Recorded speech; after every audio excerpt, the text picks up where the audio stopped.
নমস্কার বন্ধুরা, প্রত্যাশায় আপনাদের স্বাগত। আজকের এই ভিডিওর মাধ্যমে আমরা বেশ কয়েকটি গুরুত্বপূর্ণ বিষয় আপনাদের সঙ্গে আলোচনা করব।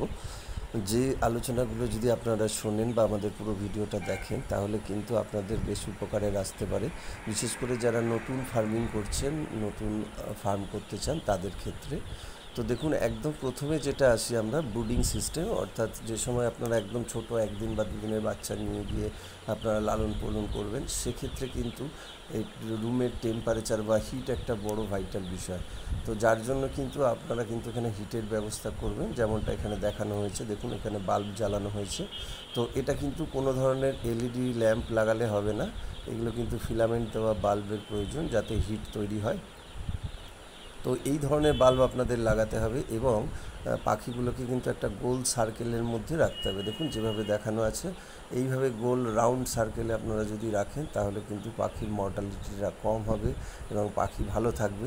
কারণ কোনো জায়গাতে কিন্তু পাখি যখনই ঠান্ডা লাগবে, কোনো জায়গায় ঢুকে গেলে কিন্তু পাখির মর্টালিটি হতে পারে। তো সেক্ষেত্রে আপনারা এটা করবেন। খাবার এবং জলের কিন্তু পর্যাপ্ত আপনাদের ব্যবস্থা রাখতে হবে। তবে প্রথম 2-3 দিন আমরা যেটাকে বলা হয় পেপার ফিডিং, তো সেই পেপার ফিডিংটাকে আপনারা প্রথমে করতে হবে, অর্থাৎ পেপারে কিন্তু আপনাদের খাবার দিতে হবে।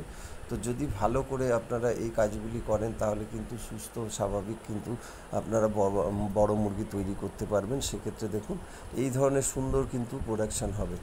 ফলে আপনাদের কিন্তু পরিচর্যাটা খুব গুরুত্বপূর্ণভাবে বা গুরুত্ব সহকারে করতে হবে। এবং যে ভ্যাকসিনগুলি দেওয়ার, অর্থাৎ 3টে যে ভ্যাকসিন প্রথমে 21 দিনের মধ্যে দিতে হয়, সেই 3টি ভ্যাকসিনকে আপনারা প্রপারলি দেবেন। যদিও এই ভ্যাকসিনের বিষয়ে ভিডিও আমাদের দেওয়া আছে, আপনারা চাইলে দেখে নিতে পারেন। তো এই 3টে ভ্যাকসিন দিলেই মোটামুটি হবে। বিশেষ করে যারা মাংসের জন্য মুরগি করছেন, যারা 75 বা 80 দিন বা 90 দিনের মধ্যে মুরগি বিক্রি করে দেবেন, তাদের ক্ষেত্রে। তো দেখুন, বড় হলে মোটামুটি এই রকম বড় হলে বা এর ওজন আছে 1 কিলো 200 থেকে 1.5 কিলোর মধ্যে। তো এই সময়টায় কিন্তু মুরগির প্রচুর চাহিদা হয় এই এজের। তো এই সময়টা কিন্তু আপনারা বিক্রি করতে পারেন। আর যদি ডিমের জন্য করবেন ভাবেন, তাহলে সেক্ষেত্রে কিন্তু ফিমেল মুরগিকে আপনারা আলাদা রেখে দিয়ে মেলগুলোকে এইভাবে রাখতে পারেন। তো এই সময় কিন্তু আপনাদের খাবার এবং জল পর্যাপ্ত পরিমাণে দিতে হবে। এক্ষেত্রে কিন্তু কোনো ঘেরা জায়গার ব্যাপার নেই, এক্ষেত্রে আপনারা ফার্মের মধ্যে খোলা জায়গাতেই ছেড়ে রাখতে পারেন। কিন্তু খাবার এবং জলটা কিন্তু খুব গুরুত্বপূর্ণ, ফলে সেটা কিন্তু আপনাদের সবসময় নজর রাখতে হবে। এছাড়া ফার্মের মধ্যে যাতে পর্যাপ্ত পরিমাণে রোদ বা আলো পড়ে, সেদিকেও কিন্তু আপনাদের নজর রাখতে হবে।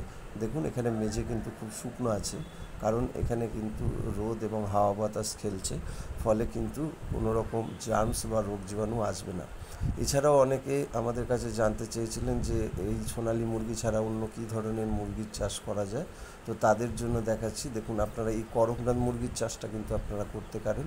করকনাথের কিন্তু বর্তমানে প্রচুর চাহিদা রয়েছে, যেটাকে অনেকে কালো মুরগিও বলে থাকে বা বিভিন্ন জায়গায় ক্ষেত্র বিশেষে আলাদা আলাদা নাম। দেখুন, এক্ষেত্রে কিন্তু এগুলোকে ঘেরা নেই, কারণ এগুলো 25 থেকে 30 দিন বয়স হয়ে গেছে, এদের ভ্যাকসিনও কমপ্লিট হয়ে গেছে, তাই কিন্তু এদের এই খোলা জায়গাতে ছেড়ে রাখা হয়েছে।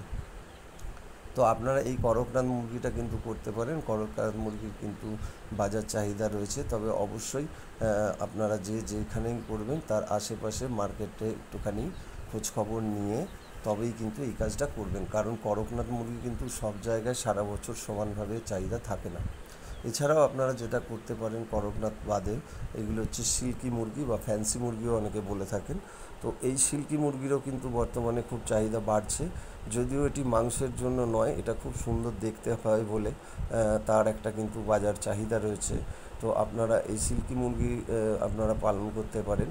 সিল্কি মুরগির ক্ষেত্রে কিন্তু এটা এক ধরনের মনোপলি বিজনেস, কারণ সব জায়গায় হয় না। এছাড়া আপনারা যেটা করতে পারেন গিনি ফাউল, এই যেটা দেখতে পাচ্ছেন এটা হচ্ছে গিনি ফাউল বা অনেকে চীনা মুরগিও বলে থাকেন। তো এই গিনি ফাউলের চাষ কিন্তু আস্তে আস্তে বাড়ছে এবং এর বাজারে কিন্তু চাহিদাও বাড়ছে।